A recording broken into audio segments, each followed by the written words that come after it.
Hello. आज का topic जो है वो है हमारा स्टैक। स्टैक का मतलब क्या होता है और स्टैक हमारा किस लिए यूज़ होता है। स्टैक पढ़ने से पहले हमने जो पढ़ा था वो था लिंक लिस्ट। लिंक लिस्ट क्या था? लिंक लिस्ट में हमने डायनेमिक मेमोरी एलोकेशन पढ़ा था कि वो डायनेमिक मेमोरी एलोकेशन लेता है, उसके अंदर हम नोट कैसे इंसर्ट कर रहे थे, डायनामिकली हम कैसे इंसर्ट कर रहे थे, डिलीट कैसे कर रहे थे, और उसमें अलग अलग तरीके से हमने मिड में, एंड में और स्टार्टिंग में हमने नोड इंसर्ट करना सीखा था, और इसी तरह से हमने डिलीट करना भी सीखा था। अब डेटा स्ट्रक्चर का जो नेक्स्ट है वो हमारा स्टैक है। स्टैक हमारा किस टाइप का है? स्टैक एक लीनियर डेटा टाइप है। ये लीनियर डेटा स्ट्रक्चर है बेसिकली। तो लीनियर का मतलब क्या होता है? लीनियर हमारा वो होता है जो हमारा एक साथ एक एक करके, मतलब एक लाइन में जो हमारा चलता है उसको हम लीनियर डेटा स्ट्रक्चर कहते हैं। स्टैक हमारा लीनियर डेटा स्ट्रक्चर है। लीनियर का मतलब होता है जो एक लाइन में चलता है, यानी कि एक तरीके से चलता है, जिसके अंदर हम रैंडमली किसी भी पोजीशन पे कोई भी वैल्यू इंसर्ट नहीं कर सकते हैं। ठीक है। और स्टैक को हम क्या कह सकते हैं कि stack is an abstract data type. ये एक एब्स्ट्रैक्ट डेटा टाइप भी होता है। It's a abstract data type. अब एब्स्ट्रैक्ट डेटा टाइप इसको इसलिए बोला जाता है, एब्स्ट्रैक्ट का मतलब ये वो होता है जिसके हम इंटरनल प्रोसेस हम नहीं समझ सकते हैं कि इंटरनल प्रोसेस क्या होता है स्टैक का, कि यूज़र इंटरनली इसको नहीं देख सकता कि स्टैक के अंदर हमारा डेटा कैसे जा रहा है और कैसे नहीं जा रहा है। अब चलिए स्टैक को समझ लेते हैं कि स्टैक का मतलब क्या होता है। स्टैक का मतलब ये होता है कि जैसे कि हमने कोई एक बुक हमने रखी है, ठीक है, इस बुक के ऊपर हम एक और बुक रख देते हैं, इसके ऊपर हम एक और बुक रख देते हैं, इसके ऊपर हम एक और बुक रख देते हैं। तो जहाँ हमारी जो बुक है वो जो लीनियर फॉर्म में हमारी चलती है, इसको हम क्या कहते हैं? इसको स्टैक बोला जाता है। अगर हमने बुक को 1 बाय 1 एक के ऊपर एक अगर हमने रखा तो वो भी स्टैक है, स्टैक ऑफ बुक्स है। बेसिकली इसको हम कहेंगे स्टैक ऑफ बुक्स। ये हमारा बुक का स्टैक है। दूसरा, अगर मान लो हमने प्लेट रखी है, एक हमने प्लेट रखी, उसके ऊपर हमने एक और प्लेट रख दी, उसके ऊपर हमने एक और प्लेट रख दी, उसके ऊपर एक और प्लेट रख दी। जहाँ हम प्लेट एक के ऊपर हम रखते हैं तो वो हमारा क्या होता है? स्टैक ऑफ प्लेट्स हो जाता है। कि हम क्या कर रहे हैं? हम प्लेट का एक स्टैक बना रहे हैं, प्लेट्स का स्टैक बना रहे हैं इसके अंदर। इसी तरह जैसे आपने कार्ड खेला होगा कभी भी, तो कार्ड को भी जब हम रखते हैं तो एक के ऊपर एक ही रखा जाता है, ठीक है। तो वो भी हमारा क्या है? वो भी हमारा स्टैक का ही एग्जाम्पल है। यानी कि स्टैक बेसिकली हमारा क्या होता है? स्टैक एक लीनियर डेटा स्ट्रक्चर है जिसके अंदर हमारा जो डेटा स्टोर होता है वो 1 बाय 1 होता है, लीनियर फॉर्म के अंदर होता है, ठीक है। तो अगर आप बुक्स का एग्जाम्पल ले लें, कभी भी जैसे मान लीजिए प्लेट का ही एग्जाम्पल ले लेते हैं। आप कभी शादियों में जाते हैं तो शादी में आपने देखा होगा कि बहुत सारे प्लेट्स रखी होती है, और सभी जब उसमें से प्लेट्स लेते हैं तो हमेशा ऊपर से ही प्लेट निकाली जाती है, ठीक है। ऊपर से प्लेट ली जाती है और फिर उसमें खाना लिया जाता है। और जब कोई भी प्लेट और रखी जाती है तो कहाँ रखा जाता है? वो ऊपर ही रखा जाता है। कोई ऐसा नहीं करता, कोई बीच में से प्लेट्स नहीं निकालता है और कोई बीच में नई प्लेट्स नहीं रखता है। जो रखते हैं वो ऊपर से ही होता है, मतलब basically top of the stack. इसमें जो मेन चीज़ हमारे समझनी होती है वो TOS होती है। ये हमने शॉर्ट एक एब्रीविएशन ले लिया, आप इसकी तरफ से कोई भी नाम ले सकते हैं। इसका मतलब होता है टॉप ऑफ स्टैक, यानी कि स्टैक के अंदर हम स्टैक के टॉप की बात कर रहे हैं। तो अगर हम स्टैक के अंदर कोई भी डेटा स्टोर कर रहे हैं तो वो भी हमारा टॉप ऑफ स्टैक होता है, और अगर उसमें से कोई भी डेटा डिलीट किया जाता है तो वो भी टॉप ऑफ स्टैक से होता है। जो मैंने अभी आपको एग्जांपल दिया प्लेट का, अगर प्लेट रखी जाएगी तो ऊपर ही रखी जाएगी, टॉप पे रखी जाएगी, और प्लेट निकाली जाती है तो वो टॉप से ही निकाली जाती है।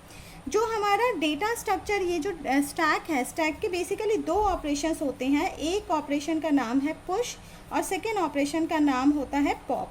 अब पुश और पॉप का मतलब क्या होता है? पुश का मतलब होता है जहाँ पे भी हमें स्टैक के अंदर वैल्यू इंसर्ट करनी है तो वो हमारा पुश होता है, और जहाँ पे वैल्यू डिलीट करनी है तो वो हमारा क्या होता है? पॉप होता है। यानी कि इसमें 2 आपके बेसिकली ऑपरेशंस होते हैं। इंसर्शन ऑपरेशन को पुश ऑपरेशन बोला जाता है और डिलीशन ऑपरेशन को पॉप ऑपरेशन बोला जाता है। तो अगर हम स्टैक का प्रोग्राम बनाते हैं तो उसके अंदर पुश एंड पॉप यही दो मेथड्स रहेंगे और एक तीसरा मेथड रहेगा या तीसरा फंक्शन रहेगा जो कि डिस्प्ले करता है। अब चलिए देखते हैं कि एरे को हम कैसे परफॉर्म कर सकते हैं, स्टैक को हम कैसे परफॉर्म करते हैं। अगर स्टैक की बात करें तो स्टैक हमारे दो तरीके से हो सकते हैं, एक हमारा स्टैटिक मेमोरी एलोकेशन से भी हो सकता है और एक डायनामिक मेमोरी एलोकेशन के थ्रू से भी हो सकता है। अगर हम स्टैक की मेमोरी को स्टैटिक कर देते हैं तो स्टैटिक का मतलब है यहाँ पे फिक्स की मेमोरी फिक्स करनी होगी, तो इसमें हम एरे के थ्रू से इसका इम्प्लीमेंटेशन करते हैं। और अगर हमें डायनामिक करना है तो डायनामिक में हम लिंक लिस्ट के थ्रू से इसका इम्प्लीमेंटेशन करते हैं, लिंक लिस्ट की हेल्प से इम्प्लीमेंटेशन करते हैं। तो अब एरे और लिंक लिस्ट, अब हम इन दोनों पे बात करते हैं कि हमारा स्टैक कैसे काम करेगा, एरे पे कैसे काम करेगा और लिंक लिस्ट पे कैसे काम करेगा। तो चलिए पहले हम एरे की बात कर लेते हैं कि एरे से हम कैसे काम करते हैं। तो अगर हम स्टैक कहें, स्टैक को हम कर रहे हैं यूजिंग एरे, एरे का यूज़ करके हम क्या कर रहे हैं, हम स्टैक का इम्प्लीमेंटेशन देख रहे हैं। अब एरे क्या होता है, एरे आपका कुछ इस तरीके से हो गया, आप ऐसे डिफाइन करते हो एरे को, हम कुछ इस तरह से डिफाइन करते हैं जिसमें 0 पोजीशन होती है, 1 2 3 4 ये पोजीशन होता है, ठीक है। यहाँ पे एरे का कोई एक नेम होता है, जैसे हमने ARR एक एरे का नेम दे दिया। तो अब इसमें क्या होता है, इसमें जब भी पुश ऑपरेशन होगा या पॉप ऑपरेशन होगा तो वो कैसे ऑपरेशन होगा। सबसे पहले इसमें जब भी हमें कोई वैल्यू इंसर्ट करनी होती है तो वो पुश ऑपरेशन होता है, और उस पुश ऑपरेशन को कैसे पता कि किस लोकेशन पे हमें वैल्यू इंसर्ट करनी है, तो वो लोकेशन हमें कौन बताता है, वो लोकेशन हमें TOS बताता है, ठीक है। तो फर्स्ट टाइम जो TOS है इसको हम रखेंगे -1 पोजीशन पे, क्योंकि एरे हमारा कहाँ से शुरू होता है, 0 से शुरू होता है, 0 है, तो फर्स्ट टाइम हमारा ये -1 है। -1 का मतलब ये होता है कि अभी इस एरे के अंदर, इस स्टैक के अंदर कोई वैल्यू इंसर्ट नहीं है, कोई वैल्यू हमने पुश नहीं कर रखी है। तो अब इसके अंदर जब हमें वैल्यू पुश करनी होगी तो हम वैल्यू कैसे पुश करेंगे, यानी कि जब पहली बार जब स्टैक में वैल्यू एंटर की जाएगी, यानी कि पुश ऑपरेशन परफॉर्म किया जाएगा, तो पुश ऑपरेशन फर्स्ट टाइम ये देखेगा कि अगर हमारा TOS अगर इक्वल्स टू -1 है, अगर ये -1 पे है TOS, तो इसका मतलब स्टैक के अंदर कोई वैल्यू नहीं है, यानी कि पहली वैल्यू इंसर्ट होने वाली है इसके अंदर, स्टैक के अंदर। तो अब हम क्या करेंगे, इसमें TOS को इक्वल्स टू 0 कर देंगे कि TOS हमारा 0 है, और इस 0 पोजीशन पे A ऑफ TOS पे हम क्या कर देंगे, हम वैल्यू इंसर्ट कर देंगे, ठीक है। इसके अंदर वैल्यू इंसर्ट करेंगे, ये पहली बार के लिए है, अगर पहली बार हमारा TOS -1 पे है। उसके बाद अगर हमारा एल्स इफ, यानी कि नेक्स्ट कंडीशन, अब नेक्स्ट मान लो फर्स्ट टाइम पे हमने कोई वैल्यू रख दी, हमने 10 रख दिया, और TOS हमारा कहाँ पे हो गया, TOS हमारा इस पॉइंट को पॉइंट कर रहा है, यानी कि अब वो 0 पोजीशन पे है, ठीक है। फिर उसके बाद हम क्या कर रहे हैं, नेक्स्ट वैल्यू इंसर्ट करा रहे हैं। नेक्स्ट वैल्यू इंसर्ट कराने के लिए क्या होता है कि TOS हमारा या तो ग्रेटर देन इक्वल्स टू 0 होना चाहिए, यानी कि 0 हो, और ये क्या हो, TOS हमारा लेस देन होना चाहिए किससे, 5 से, यानी कि अगर 5 से लेस देन है, अगर वो इस पोजीशन से कम है तो हम वैल्यू इंसर्ट कर सकते हैं, अदरवाइज वैल्यू इंसर्ट नहीं कर सकते हैं। तो फिर हमारा क्या होगा, TOS को हम ++ करेंगे, यानी कि TOS को अगली पोजीशन पे जाएंगे। तो अब TOS कहाँ पॉइंट कर रहा है, TOS फर्स्ट पॉइंट पे पॉइंट कर रहा है, और अब यहाँ पे A ऑफ TOS पे हम कोई ना कोई वैल्यू इंसर्ट करा देंगे, ठीक है। तो हमेशा आगे आगे की वैल्यू पे इस तरह से वैल्यू इंसर्ट हो जाएगा। अब इसमें एक कंडीशन और रहती है, मान लो अगर हमने यहाँ पे भी वैल्यू इंसर्ट कर दी, TOS अब अगली बार जब हम वैल्यू इंसर्ट करेंगे तो TOS देखेगा कि इससे कम है, तो ठीक है, हम इसमें इंसर्ट कर सकते हैं। TOS अगली पोजीशन पे जाएगा और यहाँ पे हम वैल्यू इंसर्ट कर देंगे, TOS अगली पोजीशन पे जाएगा, यहाँ पे वैल्यू इंसर्ट कर देंगे, ठीक है, और TOS अगली पोजीशन पे जाएगा, यहाँ वैल्यू इंसर्ट कर देंगे। तो अब हम कैसे चेक करेंगे कि अब यहाँ पर इस एरे के अंदर जो ये स्टैक है, स्टैक फुल हो चुका है, स्टैक के अंदर और वैल्यू नहीं आ सकती है। तो वो एक कंडीशन होती है जिसको हम ओवरराइड वैल्यू कहते हैं, कि इसमें ओवरराइड हो जाएगा। तो यहाँ पे क्या होगा, इस कंडीशन को वैसे फर्स्ट में लिखना है, सबसे पहले हम ओवरराइड कंडीशन चेक करेंगे और उसके बाद ओवरराइड नहीं, ओवरफ्लो कंडीशन चेक करेंगे और उसके बाद हम वैल्यू इंसर्ट करते हैं। तो ओवरफ्लो की कंडीशन कुछ इस तरह से चेक होगी कि अगर हमारा TOS जो है वो अगर ग्रेटर देन हो गया किससे, 4 से, क्योंकि ये 4th पोजीशन है, हमने 5 का एरे दे रखा है। अगर हमारा एरे ये 5 एलिमेंट्स का है, ठीक है, तो 5 एलिमेंट है तो 4th is the last element, ठीक है। तो अगर 4 आ गया, 4 के इक्वल्स टू भी अगर आ चुका है तो इसमें और वैल्यू इंसर्ट नहीं हो सकती। तो हम इसमें क्या लिखेंगे, इसमें हम लिखेंगे इट्स ओवरफ्लो। ओवरफ्लो का मतलब क्या होता है कि अब ये इससे आगे बढ़ रहा है, यानी कि अब जगह नहीं है, ओवरफ्लो हो रहा है। तो स्टैक में अब ओवरफ्लो हो रहा है तो वो कंडीशन यहाँ से चेक होगी, ठीक है। तो हम ओवरफ्लो की पुश के टाइम पे हम क्या क्या कंडीशन चेक करते हैं, एक तो ओवरफ्लो की कंडीशन चेक करते हैं, फर्स्ट पोजीशन यानी कि फर्स्ट वैल्यू इंसर्ट करते हुए चेक करेंगे कि फर्स्ट वैल्यू है या नेक्स्ट वैल्यू है या उसके बीच की वैल्यू है, और उसके बाद बाकी वैल्यूज़ के लिए हमारी ये कंडीशन होती है। तो ये हमारा हो गया पुश। अब अगर हमें पॉप करना है, पॉप का मतलब क्या है कि वैल्यू हमें यहाँ से हटानी है। तो हम हटाएंगे कैसे, जब हमें वैल्यू पुश करनी होती है तो TOS हमेशा क्या होता है, प्लस प्लस होता है कि TOS को हम आगे बढ़ाते हैं। पॉप करते हुए हमारा क्या होगा, TOS माइनस माइनस होगा। रीज़न क्योंकि हम हमेशा स्टैक के अंदर लास्ट से ही डिलीट करते हैं, जैसे कि प्लेट्स हमेशा लास्ट से ही उठाई जाती है और रखी भी लास्ट पे जाती है, तो इसी तरह से यहाँ पे भी होगा। अब इसमें अगर हम अब करते हैं पॉप का, पॉप देख लेते हैं। एक हम इसमें हमने बना लिया 10 है, 20 है, 30 है, 40 है और 50 है, ठीक है। ये हमारा एरे हो गया 0 1 2 3 4 और ARR, और टॉस अभी हमारा किस पोजीशन पे है, टॉस हमारा इस पोजीशन पे है। अब हमें करना है पॉप फंक्शन। पॉप करने के लिए हम क्या करेंगे, अब मुझे जितनी बार पॉप कॉल होगा उतनी बार क्या होगा, इसमें से वैल्यू डिलीट होती जाएगी। लेकिन मान लो ये भी डिलीट हो गई, ये डिलीट हो गई, ये भी डिलीट हो गई, मतलब सारी वैल्यूज़ डिलीट हो गई। उसके बाद भी अगर हम पॉप कॉल करते हैं तो फिर क्या मैसेज आना चाहिए कि एम्प्टी है, स्टैक एम्प्टी है या क्या है। हमेशा पॉप के अंदर जब भी वैल्यू नहीं होती तो उसके लिए हम इसको कहते हैं अंडरफ्लो, ठीक है। अंडरफ्लो वाली कंडीशन आती है। तो सबसे पहले इसकी अंडरफ्लो की कंडीशन चेक कर लेते हैं कि अगर हमारा TOS अगर इक्वल्स टू -1 पे है, यानी कि TOS अगर दोबारा से इस -1 पे आया, -1 का मतलब वो यहाँ पर इस पॉइंट पे पॉइंट करेगा कहीं, ठीक है। तो हमारा क्या होगा, तो हम मैसेज देंगे कि ये अंडरफ्लो हो गया है, ठीक है, अंडरफ्लो हो गया है। एक्स्ट्रा जाता है तो ओवरफ्लो कहते हैं, और अगर नहीं होती वैल्यू तो अंडरफ्लो कहते हैं। एल्स इफ़ हम क्या करेंगे कि TOS हमारा जब तक 1 से यानी कि 0 से ग्रेटर देन है तब तक ये डिलीट कर सकता है, ठीक है। तो हम कंडीशन क्या लगाएंगे कि अगर हमारा TOS greater than equals to 0 है, 0 से जब तक बढ़ता जाएगा तो तब तक हम इसको डिलीट कर सकते हैं। तो हम क्या लिखेंगे, एक n के अंदर हम A ऑफ TOS की वैल्यू हम स्टोर कर देंगे, यानी कि ये जो वैल्यू है वो n के अंदर चली जाएगी। और अब हम TOS को क्या करेंगे, TOS को माइनस माइनस करेंगे। तो अब TOS यहाँ से हट के TOS यहाँ पे आ जाएगा जब भी हम पॉप करेंगे, तो TOS इधर चला गया। उसके बाद फिर आप क्या करोगे, इस n की वैल्यू को प्रिंट करा दोगे। तो इस तरह से हमारा क्या होगा, मान लो अब दोबारा से पॉप कॉल करा तो फिर ये TOS देख रहा है कि ग्रेटर देन है 0 से, तो TOS की वैल्यू n में डालेगा, TOS माइनस करेगा, अब वो यहाँ पे आ गया, ये डिलीट हो गया, ठीक है। अब इस तरह से जैसे मान लो आपने 3 बार पॉप कॉल कर लिया, पॉप कॉल करने के बाद अगर आप दोबारा से पुश कॉल करते हो तो अब बताओ हमारा जो TOS है यानी कि वैल्यू है वो कहाँ इंसर्ट होगी। अगर मान लो ये भी डिलीट हो गया तो TOS हमारी इस पोजीशन पे आ जाएगा। तो फिर हमारा अगर हम पुश कॉल करते हैं तो जैसे पुश पे हमने देखा कि वो क्या करेगा, प्लस प्लस करेगा और उस वैल्यू पे इसको स्टोर कर देगा।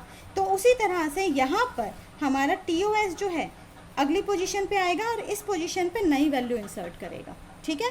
तो इस तरह से हमारा पुश एंड पॉप वर्किंग करता है एरे के केस में, क्योंकि एरे हमारा लीनियर है और इसके अंदर जो वैल्यू होती है वो लिमिटेड स्पेस होता है। इस लिमिटेड स्पेस के अंदर ही हमें वैल्यू इंसर्ट करनी है, मतलब पुश करना है एंड पॉप करना है। तो इस कंडीशन से हमारा पुश एंड पॉप होगा। जैसे ही ये डिलीट होते होते टॉस की वैल्यू माइनस होते होते अगर -1 पे आ गई, क्योंकि 0 से वो माइनस होगी तो -1 पे आएगी, तो वहीं पे क्या होगा, अंडरफ्लो ये मैसेज पास कर देगा। अगर आप लिमिट से ज़्यादा अगर डिलीट करने की कोशिश करते हो, पॉप करने की कोशिश करते हो, ठीक है। अब हम इस पे बात करते हैं डिस्प्ले पे। अगर हमें इस पर डिस्प्ले करना है, क्योंकि 3 मेजर इसके फंक्शंस होते हैं, एक होता है पुश, इंसर्ट करने के लिए, पॉप डिलीट करने के लिए, और डिस्प्ले करना है, यानी कि वैल्यू इसके अंदर है, जितनी वैल्यू है उसे हमें शो करनी है। तो बेसिकली अगर हमारा TOS -1 पे है, यानी कि यहाँ पे भी अगर सेम कंडीशन है कि अगर -1 है तो हम मैसेज क्या देंगे डिस्प्ले में, नो वैल्यू टू डिस्प्ले, ठीक है। और अगर वैल्यू है तो हम एक लूप चलाएंगे। कहाँ से लूप चलाएंगे, 0 से, क्योंकि अगर हमेशा, क्योंकि एरे स्टैटिक है, हमें पता है इसका स्टार्टिंग पॉइंट 0 लोकेशन से ही होता है, तो हम लूप भी 0 से चलाएंगे। 0 से लेस देन कहाँ तक चलाएंगे, हम TOS तक चलाएंगे, और I++, ठीक है, यानी कि TOS तक चलेगा। TOS यहाँ पर है, TOS इस पोजीशन पे, TOS जिस भी पोजीशन पे होगा 0 से लेके उस पोजीशन तक लूप चलेगा। और हम प्रिंट क्या कराएंगे, प्रिंट में हम करा देंगे %d और A(i), ठीक है। जो भी आपका एरे का नाम है उस एरे के आई से हम प्रिंट करा देंगे। तो TOS जितनी भी वैल्यू होगी, 2 होगी, 3 होगी, 4 होगी, ये उतनी वैल्यू ये प्रिंट करा देगा, ठीक है। तो इस तरह से हम स्टैक का, हमने एरे से इम्प्लीमेंटेशन देखा कि अब हम इसको कैसे करेंगे। अभी मैं इसका प्रोग्राम आपको दिखाऊंगी, और उसके बाद मैं नेक्स्ट आपको लिंक लिस्ट से भी इसका इम्प्लीमेंटेशन दिखाऊंगी कि लिंक लिस्ट से हम इसका इम्प्लीमेंटेशन कैसे कर सकते हैं। चलिए आइए अब हम देखते हैं स्टैक का प्रोग्राम। स्टैक का प्रोग्राम यूजिंग एरे का यूज़ करते हुए हम स्टैक का प्रोग्राम कैसे बनाएंगे। हैश इंक्लूड, सबसे पहले हमें हैश इंक्लूड करना है, ये दोनों फाइलें हमारे इंक्लूड होंगी। देन उसके बाद अब हम इसमें एक ग्लोबल वेरिएबल हम इंसर्ट कर रहे हैं, इंट हमारा A5, एक हमने एरे ले लिया इंटीजर टाइप का, और एक हमने क्या कर दिया, टॉस ले लिया। टॉस बेसिकली हमारा टॉप ऑफ स्टैक है, जिसको हमने अभी -1 पर इसको इनिशलाइज करा है कि ये -1 पे है, ओके। अब हमें क्या करना है, अब हमारा पुश मेथड कॉल होगा, ठीक है, पुश होगा एंड पॉप होगा। सबसे पहले हम क्या कर रहे हैं, हमने जो ये एरे और ये टॉस को हमने -1 पे किया है, इसका मतलब क्या है, हमारा एरे अभी एम्प्टी है और जो टॉप ऑफ स्टैक है वो -1 पे है। जो हमने पुश फंक्शन कॉल किया है, पुश फंक्शन कॉल करने से पहले मैं आपको मेन फंक्शन बता देती हूँ कि मेन फंक्शन पे हमने कॉलिंग कैसे की है। अब ये पुश है हमारा, उसके बाद पुश के बाद हमने यहाँ पे पॉप फंक्शन कॉल किया है, ठीक है, और डिस्प्ले फंक्शन भी हमारा कॉल है। डिस्प्ले के बाद हमारा मेन फंक्शन आता है। मेन के अंदर हमने सिर्फ कॉलिंग की हुई है इन फंक्शंस की, ठीक है। आप इन फंक्शन को कैसे कॉल करोगे, सबसे पहले हम मेन के अंदर आते हैं। मेन के अंदर हमने क्लियर स्क्रीन करा, और क्लियर स्क्रीन करने के बाद सबसे पहले हमने डिस्प्ले फंक्शन कॉल करा है, यानी कि सबसे पहले इसमें क्या होगा, डिस्प्ले होगा। और उसके बाद हमने पुश फंक्शन कॉल किया है 1 2 3 4 5 6, यानी कि 6 बार हमने पुश फंक्शन कॉल करा है।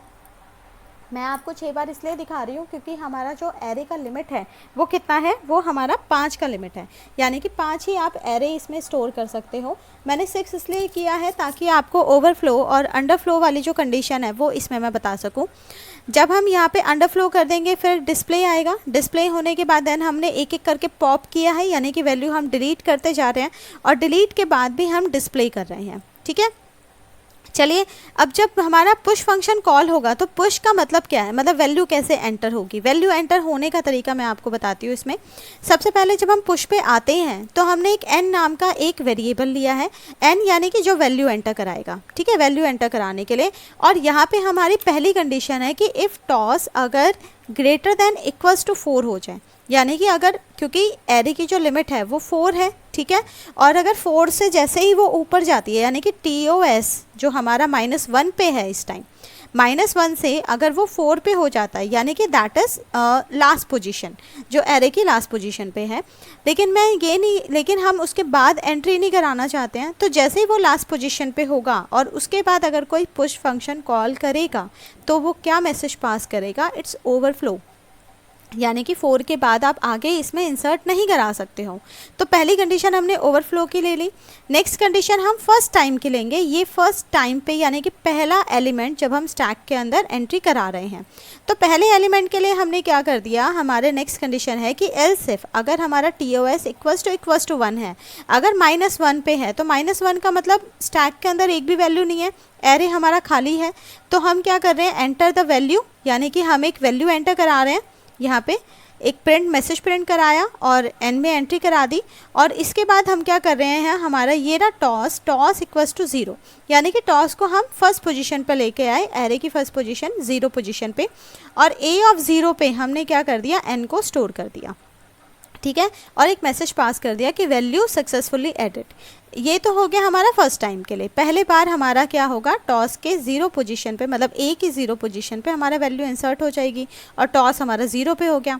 इसके बाद जब हम नेक्स्ट टाइम जब हम वैल्यू एंटर करा रहे हैं, जब वैल्यू इंसर्ट करा रहे हैं, तो हमारी क्या कंडीशन होगी, नेक्स्ट है कि एल्स इफ अगर हमारा टॉस 0 या 0 से ऊपर है और टॉस हमारा 4 से लेस देन है, यानी कि अगर वो 4th पोजीशन पे है तो हम एंट्री नहीं करा सकते, लेकिन 4 से नीचे है तो भी एंट्री करा सकते हैं, ठीक है।